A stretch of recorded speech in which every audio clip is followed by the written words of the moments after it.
Welcome to What's That Pen? Finding you your next perfect pen. My name is Arneill, and today we are looking at the Manuscript Callicreative Duo Tip Marker.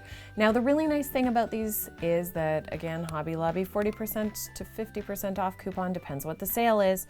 So that makes this, instead of $15, $7.50, which means that you're paying 75 cents a pen. If you're paying full price, they're $1.50 per pen. And there are not very many options available. There is just this pack, which has 2, 4, 6, 8, 10 different pens in it, and some typical colors, but then some others you wouldn't expect, perhaps like the maroon instead of a lighter pink, which is what you maybe would expect, but it's kind of nice to have an option that's a little bit different. One thing that really intrigued me about this set of pens is that they are an alcohol ink, which means that they're permanent. And of course, we like for our work to last, so having a permanent alcohol-based ink can be a really nice bonus. Now, it says that there are 2 tips to this.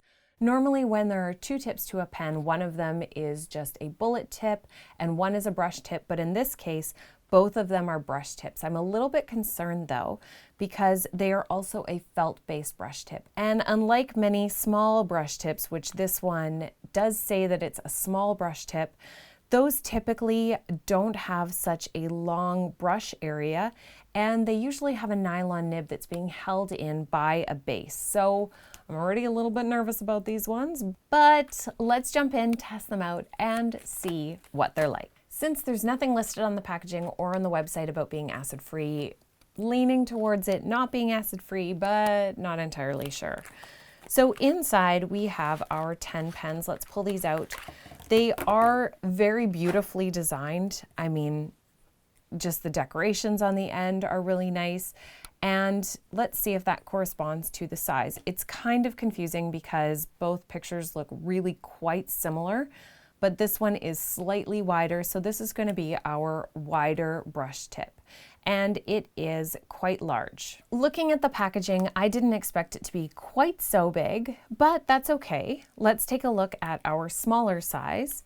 And that is close to what I was expecting, that there is no base and it's a long flexible tip. But this one actually looks more like the 3.7 millimeter. So I would say that this packaging, while helpful that it shows you the 2 tips, is a little bit misleading, since the small tip looks like it's going to be really quite small, and really the small tip ends up being much more similar to the larger size on the image.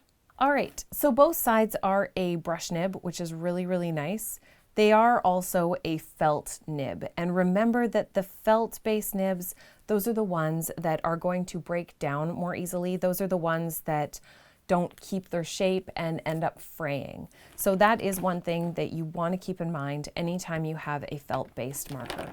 Let's try out this maroon. It's such a unique color, and we're going to use the smaller side for this, and then we'll go through and use the heavier side as well to be able to see what both ends of the brush pen are like. Okay. So already we're seeing something that is common with alcohol-based markers, and that is, oh my goodness, these are impossible to use. The streakiness and the lack of a consistent color is sometimes something that happens in an alcohol-based marker, but it bends right from the base, so there's almost no ability to recover your tiny upstroke that you had right at the beginning. Let's look at the other side and see if we have better luck with that. All right, thick side now, upstroke, and it feels totally different than the upstroke here. The upstroke with the thin side, you almost can't even feel it on the paper, which is really hard to know exactly how much to press. And then the downstroke, strangely enough, is about the exact same size as it is with the smaller side of the pen, which seems to make no sense. So upstroke is thicker than that upstroke, but easier to control. And here the upstroke is starting to break down. So the pen needs to be turned for sure very often. and you just really don't have as much consistent difference between the upstroke and the downstroke, and you also don't have the same crisp upstrokes that we would love to see. I don't know, so far not great. All right, our thicks with the thick side are that big and our thins are that large. So the thins are quite large. The thicks are not as large as I would expect, especially given that the other side of the pen, the thick, is the same size and the thin is just kind of a mess. There's almost no feeling on the tip of the pen. Like, I can't feel anything in my hands telling me I'm on the paper here. You don't feel it until you're about this thick, and then you might as well just be using the other side of the pen. All right, nib rebound. I already know this is not going to be good. Whew, let's use the small side first. I'm mad at myself for having bought these pens already. Okay, our upstrokes and downstrokes, and the pen is quite flexed.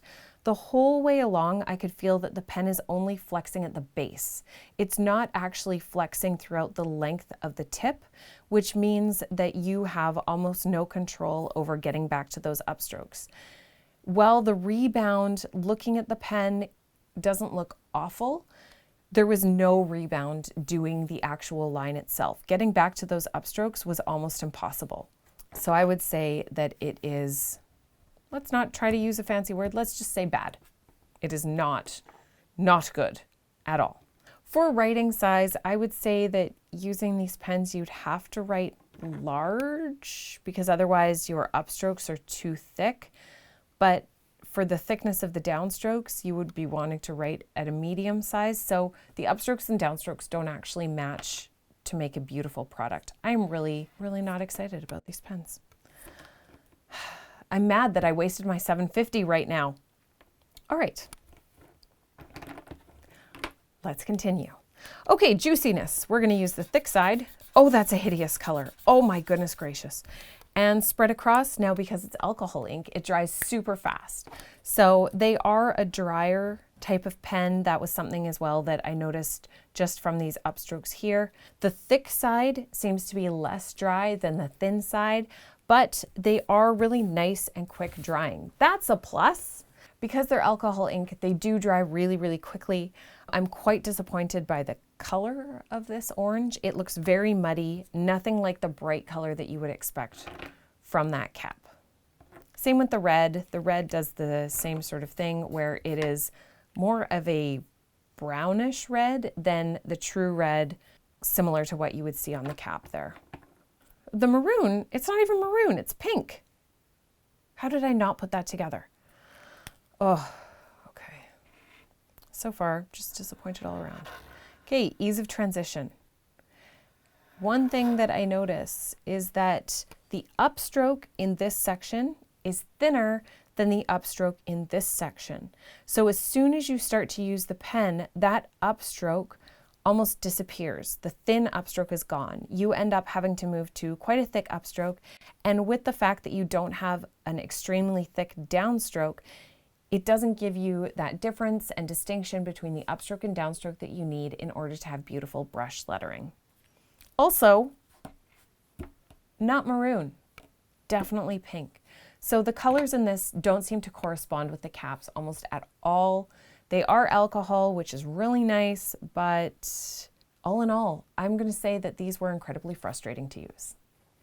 One other thing that I noticed while I was using these markers is that as you use them, there's almost no difference between the upstrokes and downstrokes as you're actually using them for writing your words. You might as well use a Crayola marker for the difference that you can get between the upstrokes and downstrokes, except a Crayola marker might do a better job because it holds its shape. Then if you go to use the small side, you have no sense of the pen being on the page. And for those upstrokes, you actually have to push the pen because otherwise you just end up with these streaky lines. The other thing is that some of the colors really are not an accurate portrayal of what you would expect your pen to be. This one is much darker, this one is much lighter. The red is this gross browny red. So I would say that while I was very excited about these pens, I've never seen a dual tip where it's the small size of brush pen They don't even look like brush pens in the end, so what's the point? At $1.50 per pen, even if you get them at 50% off and they're 70 cents per pen, they are not a pen that you want to add to your collection. Make sure that you go out and spend money on pens that you are actually going to enjoy using and that are going to last you. It's nice that these are alcohol-based and that they're permanent. You know, it's nice that there's a 10 color pack so you have variety, but the colors were not what I expected. The thicks and thins do not give you the distinction that you need to make beautiful brush lettering. So it's almost like, what's the point of using a brush pen at all? You might as well just use a regular alcohol-based pen, put a little bit of extra pressure there, or you have to go back and do a second line, which is not the point of a brush pen. The nib rebound was really, really difficult. Getting those upstrokes is almost impossible. I would say that on a scale of yay, okay, nay, or stay away, these are 100% a stay away. Save your money from these pens. Use it on a set of pens that you will love using and will make your work look as amazing as it possibly can be.